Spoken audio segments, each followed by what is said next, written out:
Hi friends, ఎలా ఉన్నారు? అందరు బాగున్నారా? ఇవాళ సింపుల్గా టేస్టీగా ఇంట్లోనే చికెన్ కర్రీ ఎలా చేయాలో చూద్దాం. ఇక్కడ నేను హాఫ్ కిలో చికెన్ తీసుకొని శుభ్రంగా వాష్ చేసి పెట్టాను. ఇందులో కారం 1 టేబుల్ స్పూన్, సాల్ట్ మీకు టేస్ట్ తగ్గట్టు సాల్ట్, పసుపు 1/4 టీ స్పూన్, పెరుగు 2 టేబుల్ స్పూన్,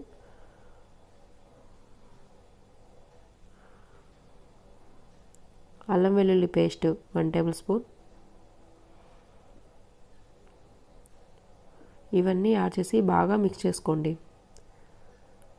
ఇలా మొత్తం బాగా మిక్స్ చేసుకున్నాక మూత పెట్టేసి ఒక 20 మినిట్స్ పక్కన పెట్టేసేయండి. స్టవ్ మీద ఒక బాండి పెట్టి అందులో 2 టేబుల్ స్పూన్ ఆయిల్ యాడ్ చేయండి. అది హీట్ అయినాక అందులో మసాలా దినుసులన్నీ యాడ్ చేయండి. సన్నగా కట్ చేసిన ఆనియన్ 1 కప్పు, స్లైస్గా కట్ చేసిన పచ్చిమిర్చి ఒక 2 యాడ్ చేసి కొంచెం కలర్ చేంజ్ అయ్యేంత వరకు ఫ్రై అయిపోయినాక ఇప్పుడు సన్నగా కట్ చేసిన టమాటా 1 కప్పు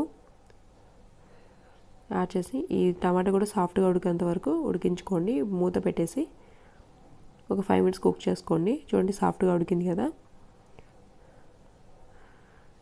ఇప్పుడు ఇందులో ముందుగా మనం చికెన్ అంతా మ్యారినేట్ చేసి పెట్టాం కదా, అదంతా ఇందులో యాడ్ చేయండి.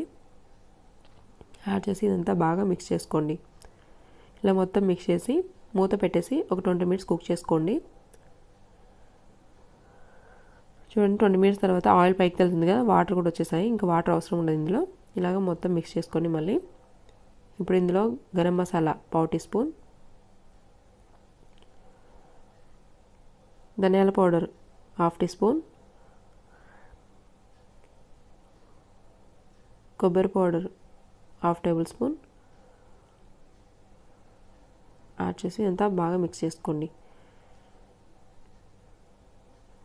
ఇప్పుడు ఇందులో చికెన్ మసాలా 1 టీ స్పూన్, కొత్తిమీర కొంచెం యాడ్ చేసి అంతా బాగా మిక్స్ చేసుకోండి. ఇలా 2 మినిట్స్ కుక్ చేసుకుని చూడండి, ఇక్కడ సింపుల్గా చికెన్ కర్రీ రెడీ అయిపోయింది. మీరు కూడా ఇంట్లో ట్రై చేసి మీకు ఎలా వచ్చిందో కామెంట్లో చెప్పండి. అలాగే ఈ వీడియో మీకు నచ్చినట్లయితే లైక్, షేర్, సబ్స్క్రైబ్ చేసుకోండి. పక్కన బెల్ ఐకాన్ని ప్రెస్ చేయండి. Thank you for watching.